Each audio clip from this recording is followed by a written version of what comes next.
Hey, Basket Brains, Kirby here, aka Darkwing Disc. And do you know what's blue and not heavy? Light blue.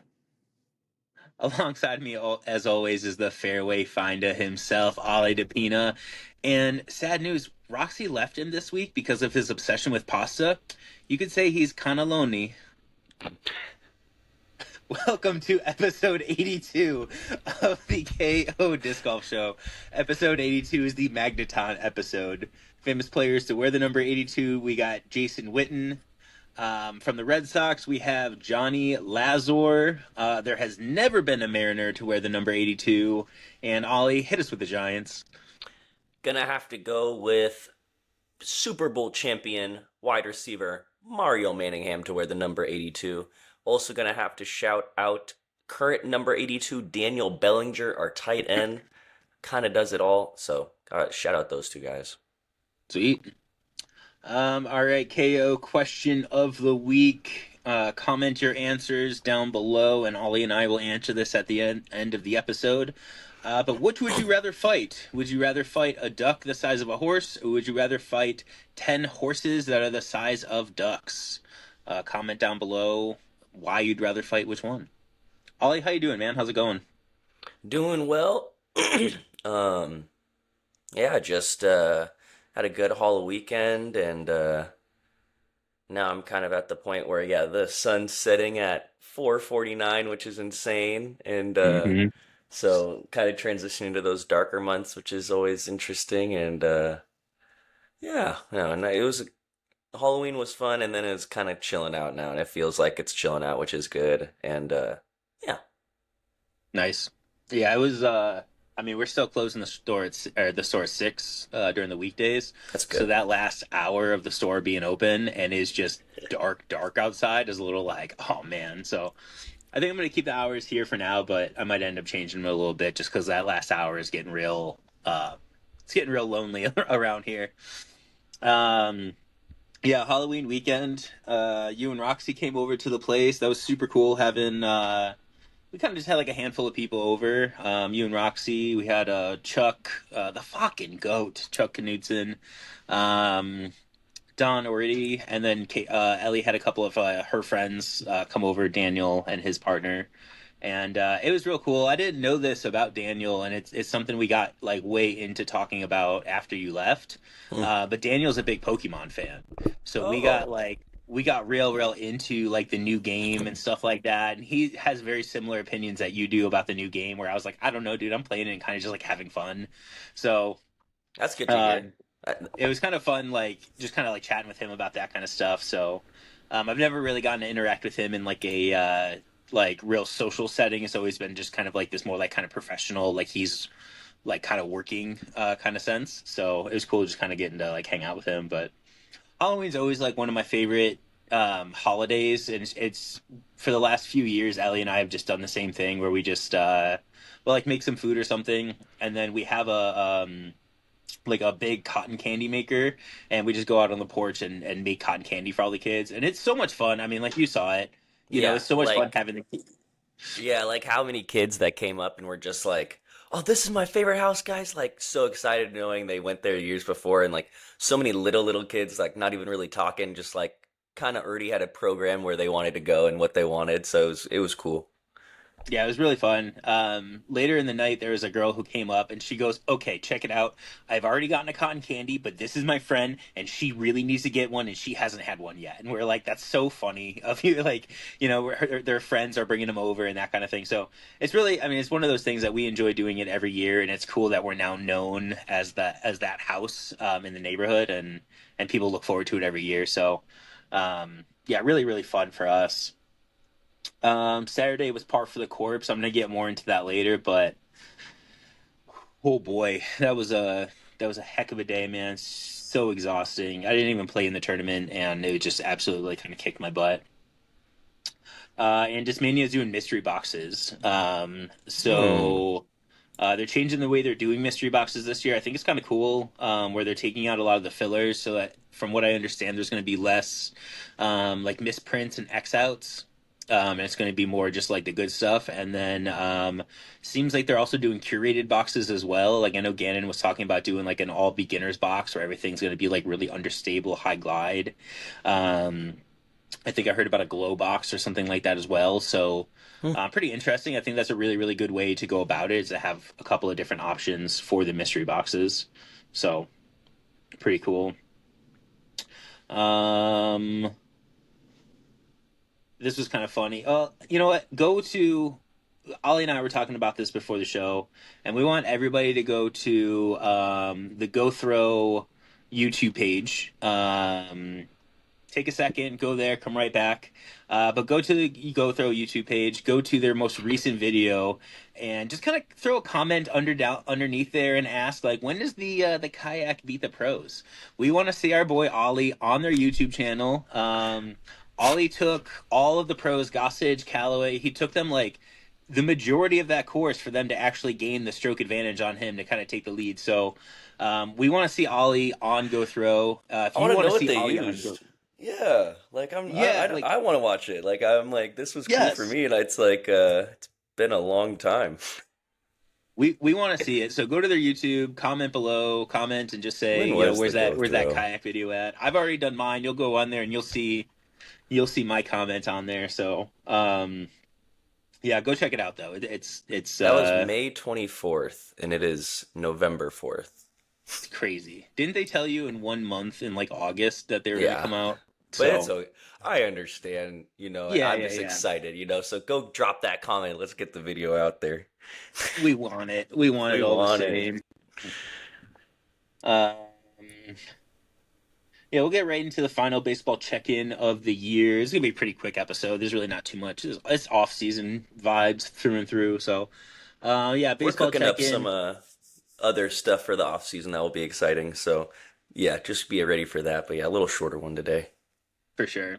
Um, yeah, Dodgers are World Series champions. I don't know if I mean, I feel like that was a lot what a lot of people predicted, but I don't think people would have predicted that it would have went the way that it did. It was actually a very, very close World Series, a lot of fun to watch. I think all in all, it was just I don't know, just great. I went to Buffalo Wild Wings during Game Seven, and I was just watching. I watched like probably the first 6 innings there, 5 innings there, something like that.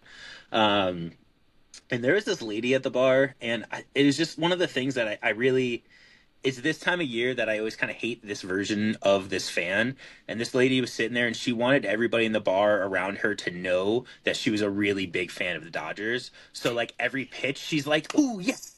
Oh no. Oh, that umpire," and she's just like kind of doing things that are really like performative and like really kind of over the top. And I was kind of like, all right, we get it. Like you're a Dodgers fan. And whether it's genuine or not, it's like cool, go for it. And when Bichette hit that 3-run home run, there was a Blue Jays fan at the bar who like started clapping, and he's just like, "Yeah, Dodgers suck," and like went back to just like watching the game. And she turns around, and she goes, "Hey, that's unnecessary. Do not be doing that." And then she had like a vendetta against that guy for the next like hour, and he left, and she's still like talking shit about him, and she's like, "No, it's just not necessary." And she was just so mad. It seems so performative and so like over the top. Where I'm like, I chill out a little bit, like it's Yeah, like you're at a bar in Seattle, like it's not that deep. that's so funny. That's so funny. I like, it like almost comes out. I just let out a little like "fuck the Dodgers" and like things like that. So I think I would have been definitely enemy number one if I was there. But like, kind of to that point, there needs to, there's, I mean, some jeering and some back and forth is always okay. So if you're going to be loud, expect some other people to clap when their team's doing something. That's a Yes, the bar was. I interesting. mean, there was like a lot of there's a lot going on. There's a lot of people cheering and a lot of boos, and like there was people that were there supporting both sides. This woman was just so loud and performative about it. I was just like, get like just chill out, like just enjoy watching the game. Don't make it such a theatrical thing. Like Yeah. it was really just really over the top. On my birthday, we Um, went to a bar and for game four and against the Blue Jays, and it was a bar full of Mariners fans. And then one Blue Jays fan walks in, and I was in the corner. It was my birthday. I was drinking a little bit, but I was also consciously making this choice. I just go, a boo. I also, anytime I boo, I always like to do a little more of like a Dominican boo. Like I'm always like boo. Like it's Yeah. so I feel like it's a little less intimate. I'm not. It's more It's playful in that. it's a little more gesture, you know, than it is. Yeah. And that guy obviously has to know too, like you're the enemy in this area. You know what I mean? Like you're the one standing out. You don't walk into a bar wearing a Blue Jays jersey at that time not thinking you're gonna get somebody saying something.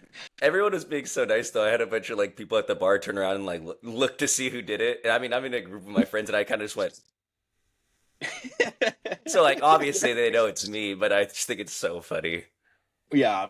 No, I mean I remember like in Boston, even in like the late 2000s in Boston, if you saw somebody with a Yankees jersey, it wasn't uncommon for people just to get into their face and be like, Yankees suck, fuck you, and then just like move on. And it was really like if you're wearing a New York Yankees jersey in Boston, that was just part of it. You know, that's just like what you accepted as being that like, hey, this is where you are, man, you know.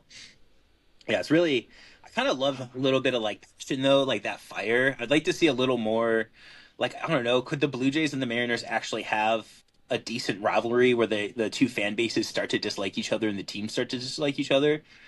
That could be kind of fun. I'm kind of down for it. I'm not opposed to. I mean, we have like they come. The only thing is like whenever we have Blue Jays games, it sucks how many fans that do come down and travel that we.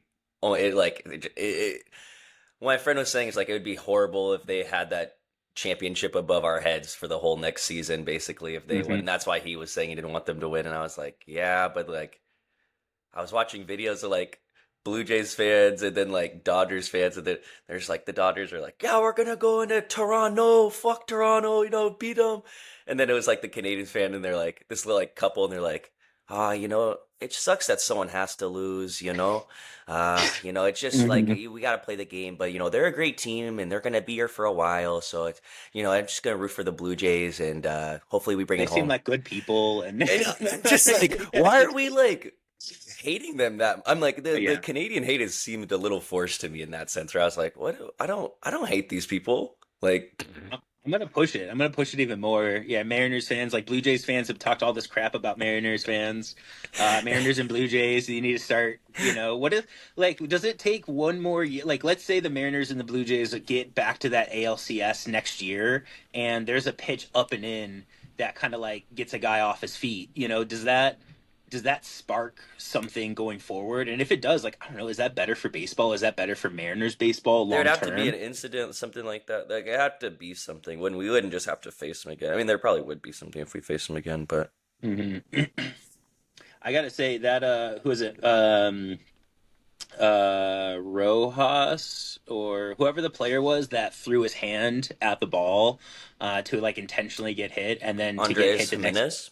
Yeah, and then he complained the next pitch that he got hit. Dude, shut up. Like, dude, shut up. Like, you're putting your hand out there. You're intentionally trying to get hit. And then he comes up and in and you get hit and you got to talk all that crap. It's like, just go down to first base. Like, you did the thing you were trying to do, just not The the way you hand wanted thing to do was it. after he had another pitch before the hand wave that was up and in, and then he went up and in again, and that's where he's like, if you're gonna do that, and then he went up and in and actually hit him. So the sequence, Jimenez has done that in the past too. It's not like this is his first time trying to like get the hand off the bat to get hit. So it's like it's also like a thing of the past. Like if I didn't know that, then I would be like, he went up and in. Yeah, I would try to get hit too, or something as light as I could if he's already going to try to hit me. But Hmm. since that's like a tactic he's used in the past, it's something there. But I mean, it's just like one of those. Like I don't know. Some people think it's like a horrible player, then, but it is just a part of baseball in a way. I don't know. Yeah. It just seems like such like a punk move to get hit and then start squawking. Like you're trying to get hit and then you get hit and then you start squawking at the pitcher. And I like that the pitcher was like, "What the hell are you complaining about? Go to first. Shut up." And the pitcher the whole time was like, "What the fuck is this? That Get pitcher, out of here." Robliski, kind of sucks in my opinion. Yeah, I don't know. I was kind of down for it though. I was on his side I of the was whole down. situation. I hear that. I was a little bit more on Jimenez's side because I Oh, was more like, if you're gonna get hit, it's more like you're not gonna. I mean, he could have just like ran it down the base and been fine, but I kind of like hold your ground. But then the one thing I didn't like about the bullpen's clearing, I was like, oh, guys, go back. What are we doing? Like kind this of is a a quick waste. trigger.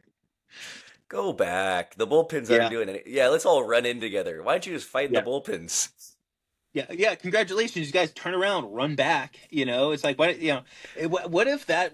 Man, that's an interesting like thought. Like, with the bullpens on their way out, they just start scrapping in center field. Why are you So not? you Why got are to you fight. not?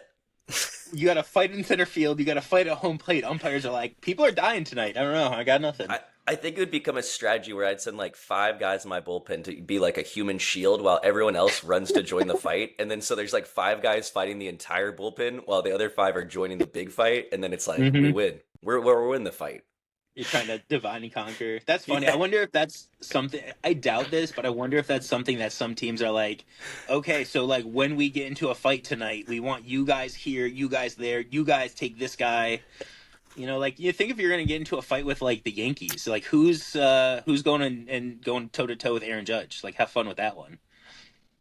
Oh no, he doesn't look like he can fight, TBH. He looks like all muscle.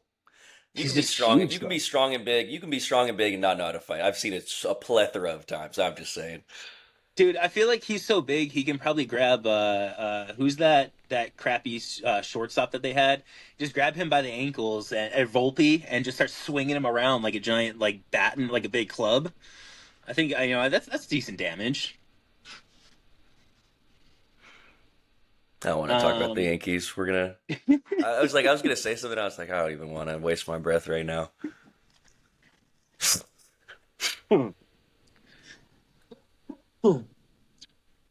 yeah, this offseason will be good. It'll be interesting to see what the Red Sox do. They're definitely going to sign somebody. Bregman just became a free agent, so it'll be interesting to see. All right, getting right into the tournament recap. This is presented by Emerald City Discs. Emerald City Discs, the gem of the Pacific Northwest. This weekend here at Emerald City Discs, we hosted Par for the Corpse. This was a 20-hole ace race style layout happening at South Fork Landing. We had 50 players come out, so pretty decent field for how bad the weather was. I will say, um, it wasn't the worst weather I've ever seen a disc golf tournament in, but it was the worst weather start to finish I've ever seen a disc golf tournament be played in. It never stopped raining. It just consistently just dumped rain nonstop the whole day. It was windy the whole day. Everything was just it was so difficult. Really, really commend all the players that just kind of stuck it out throughout the whole day. Like I mentioned, I didn't end up playing earlier in the week. Don, my business partner, kind of mentioned that he wanted to play, and then I basically just held him to that. I was like, "I'm good, dude. I don't need to play." And I think like the day before, he was like, "I don't know that I want to play now either, with the weather being so bad." And I was like, "Well, this is you're probably gonna get out there." So, um, Gotta hold him to winning, it. yeah, basically. Winning MPO was Joel Gleghorn the third. He beat out Andrew Savage in a playoff. Winning MP60 was David Erickson. Winning MP65 was Don Clark. Winning MA1 was Jacob Stilley, and he actually shot the excuse me, he shot the hot round of the day. He shot 13 down. MPO shot 12 down. So really, really sick of him. Nicholas Johnson beat out Christian Blakely for MA40. Britta Steele beat out T-Bex for FA40.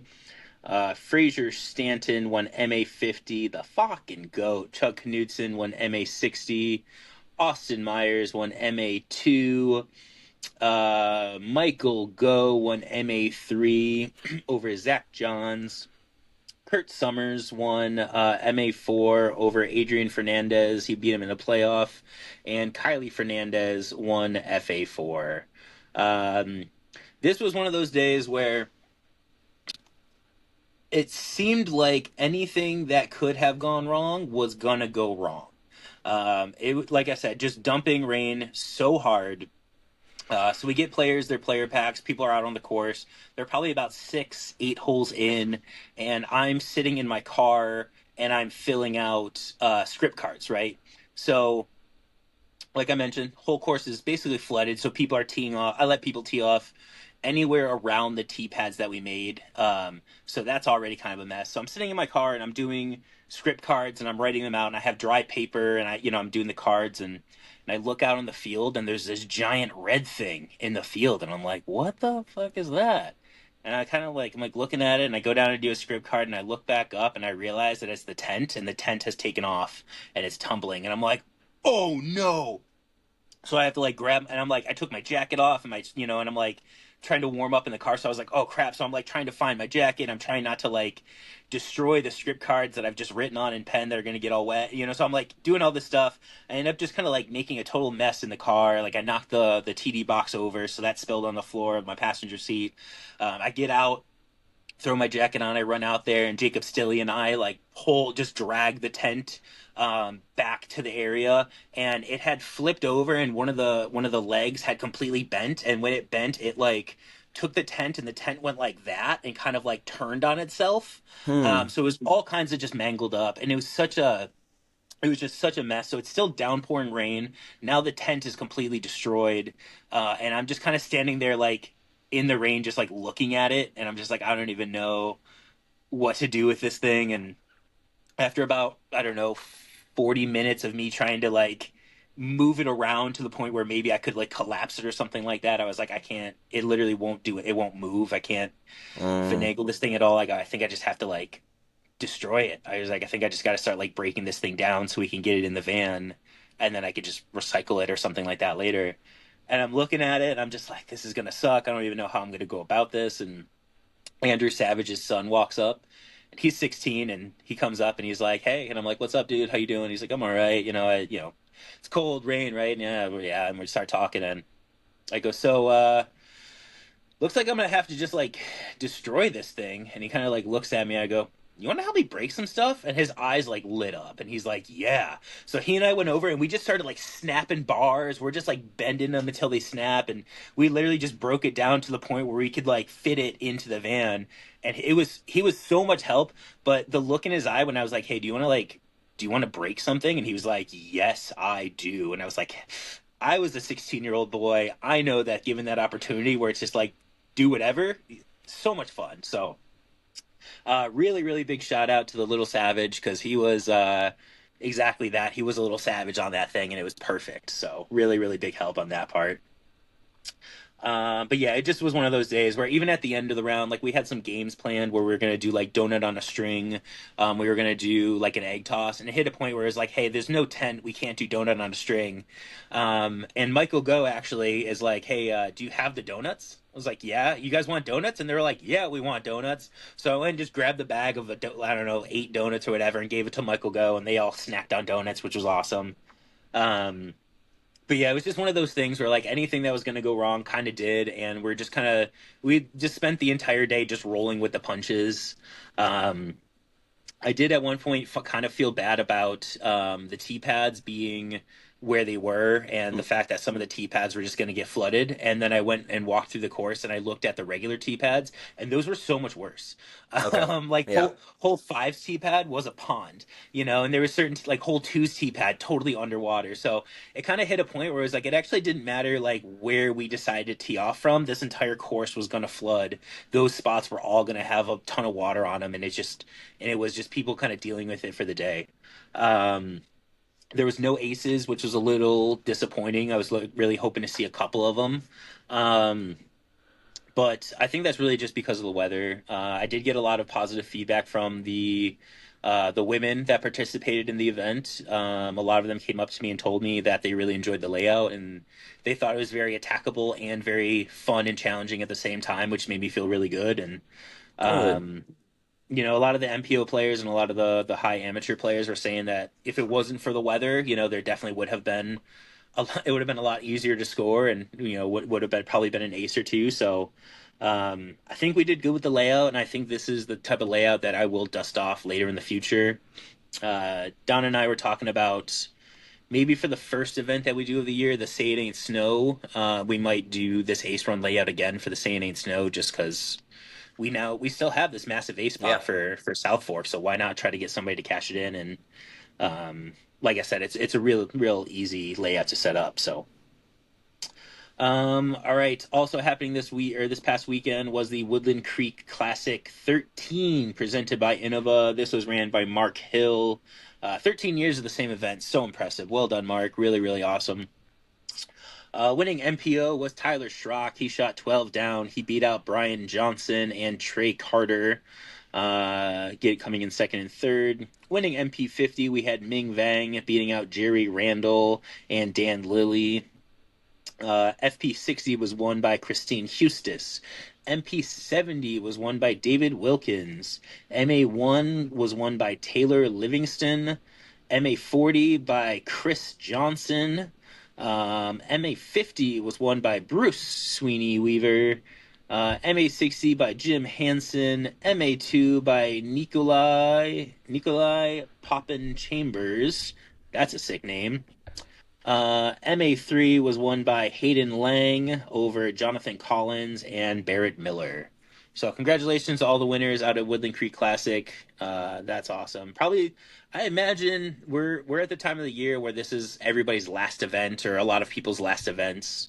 Like I know Stilly had said he's gonna get some surgery done or something like that really Mm-hmm. soon. So this was gonna be his last event for probably a few months. So it's really cool that he went on such a high note, and I'm sure there's a lot of Yeah. players who are winning these events who are pumped to just kind of end their season there. So very cool. Um, all right, we got the tournament look ahead. This is presented by Swamp Cow Kava Bar. Swamp Cow Kava Bar, love me that muddy water. Tournament look ahead next week. The only thing that's really happening is the Queens of Kayak. Um, Yep, Queens of Kayak happening up at Kayak Point. And that is a C tier. Doesn't look like there's too many women signed up. We'll get into the weather in a second. But yeah, one round only. Flex start tee times between 9 and 10 a.m. Check it Nice, out if you're nice, a lady. nice. Please Yeah, do. if you're a lady, go play it. Time for the weather look ahead. This is presented by AGL Discs. Together we can reduce, reuse, and recycle for a greener future for disc golf. Oh, yeah. Oh yeah. Dude, you gotten so smooth with that. I love the way we're hitting that now. It's real good. Um, Weather this week looks like Wednesday, Thursday, we got a ton of rain coming in. Um, Friday, Saturday, partly cloudy. This is for here in Seattle. Friday, Saturday, partly cloudy, and then Sunday looks like we got some nighttime showers. So Friday, Saturday, Sunday, get out there and play. It's gonna be. Looks like we're gonna have some highs of like mid 50s and some lows of mid 40s or so. So it's all in all, it's gonna be a pretty nice weekend. I'm excited. I'm going golfing with Derek actually. He and Heck I yeah. he and I are taking a trip down to Olympia and we're going to play Shelton and then I think we're going to go like ball golf at Delphi and then I think we're going to disc golf at Delphi. So, it's going to A be little a ball and chains. that's yeah, that's right. The old ball and chain. That's really funny. The old ball and chain's really good. It looks like Stanwood's going to be a lot of the same weather. It looks like they got some showers happening on Friday. So if you're a lady who's planning on going up to practice on Friday, you might experience some rain there. But Saturday, partly cloudy, real minimal chance of showers, decent looking temperature. It's going to be nice. It's going to be a nice, nice weekend, actually, for the time of year. Um, all right, we're gonna answer the KO question of the week. Ollie, would you rather fight a duck-sized horse or 10 horses the size of ducks? 10 horses the size of ducks, easy. You think so? Yeah, I didn't have to think about that one. The second I read Yeah, that, I was like, "There's no way I fight it." Horses are huge. Horses are horses are big.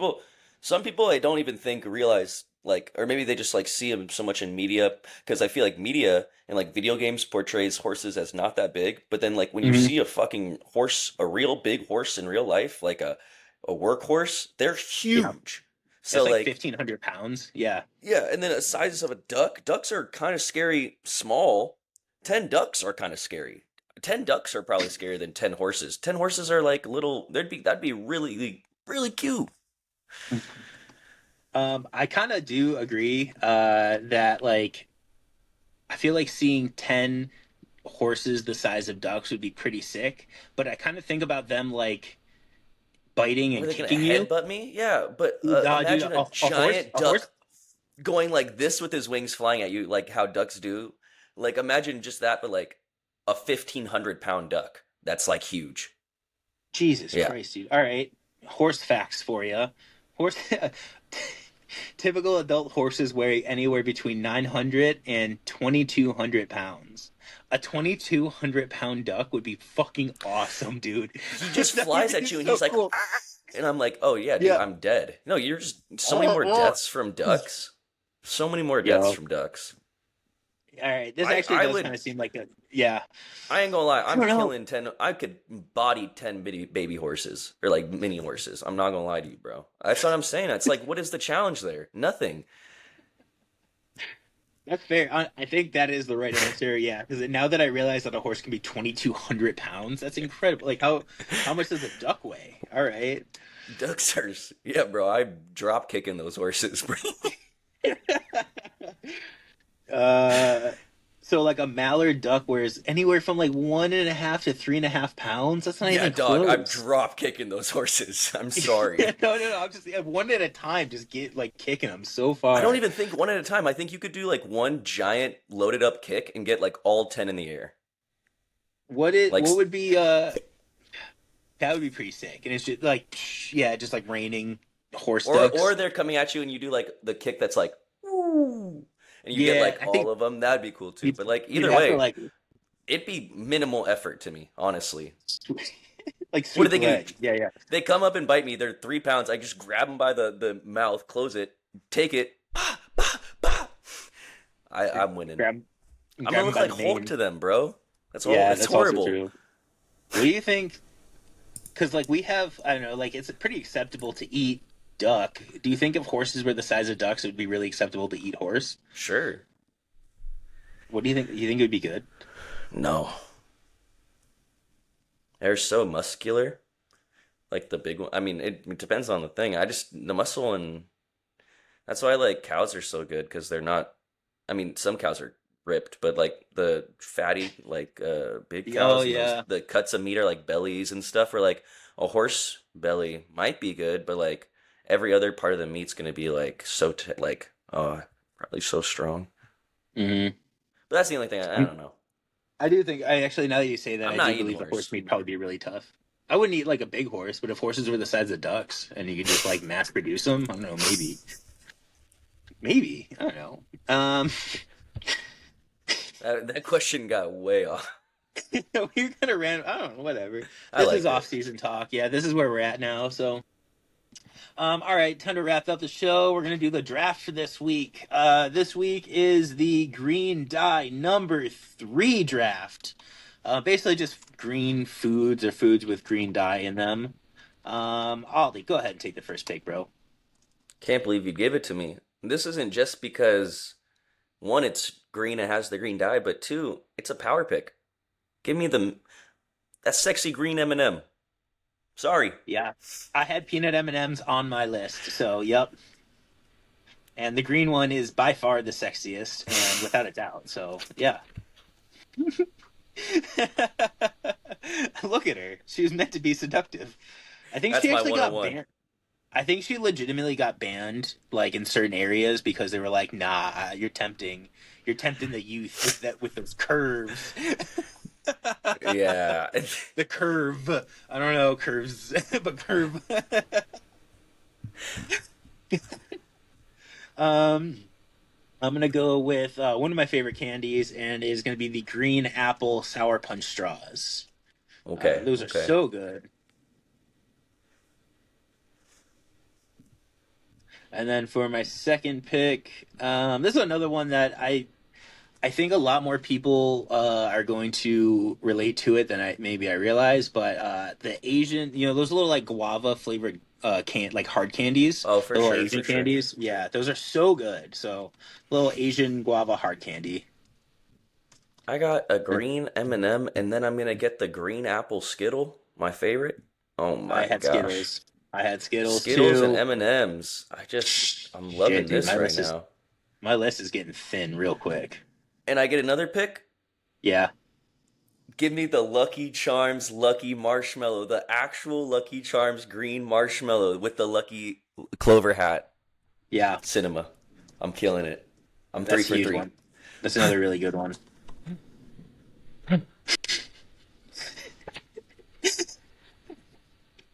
All right, I got back to back here. You got a solid list going so far. The only I'm thing gonna you could go. question is if you were a big lime Skittle fan. I'm not a big lime Skittle fan.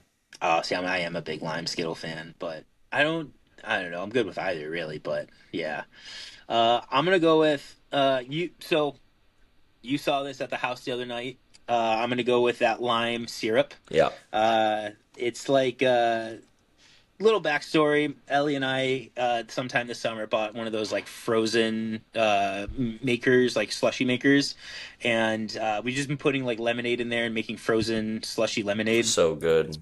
And it was so good. We had that out on Halloween, and then yeah, we just bought like a variety pack of like blue, green, red, like orange, strawberry syrups, and the lime syrup is so it's really really good. Really, I like the lime syrup mixed with the orange syrup is my favorite combo, but just the Mmm. lime syrup for this draft. So lime Torani syrup, I think is what it's called. And then for my last pick, I'm gonna pick. I don't think people fully know this, but I'm gonna pick the green Haribo gummy bear, and it's actually strawberry flavored. I don't think people realize that the green is strawberry, but green Haribo gummy bears. They changed it. It hasn't always been. Has it not? No, the green As I far swear as used to be something else. I think I'm. Oh man, I hope I We didn't can look just this fuck up up. after, but Yeah. I'll believe you No, they're definitely well. because Okay, they're definitely strawberry, but there is a bag that contains apple ones that are green, but the one that comes in the regular pack is strawberry. nah. We'll look this up later. I don't believe in all that. All right. That's what they want you to think, buddy. That's what they want Yeah. you to think. That I bought into and Big I Harry can't Bro. believe it fell. I think this could have been the one of one mint chocolate chip ice cream. Not a I fan. think that is, I mean, for a green dominant food, I've never seen a run of a flavor like the green mint chocolate chip. People are Yeah. going out of their way to go get this. Me, Yeah. not so much. Other people, it's in stores. It's been around people having it my whole life. Some people die for this. The Shamrock Shake, isn't that like that? The Shamrock Shake was Isn't that mint chocolate chip? that was a potential for my list at one point, but then really quick I was like, nobody wants that toothpaste tasting shit. Get out of here with that. So I've had some good mint chocolate chip. I don't know. I don't hate the flavor of ice cream, but there's just it's like I have to go through so many other flavors of ice cream before I'm landing on mint chocolate chip. Butter pecan, bro. Butter pecan all day. Oh hell no! Get out of here, kid. What? Get out of here. No. All right. Next week we're doing the ice cream draft flavor. Get the fuck out of here. Ice cream flavors next week happening. Episode 82 of the KO Disc Golf Show coming to an end. The man on top of the mountain didn't fall there. Vince Lombardi. Aim high, shoot low. We'll see you next week. Peace.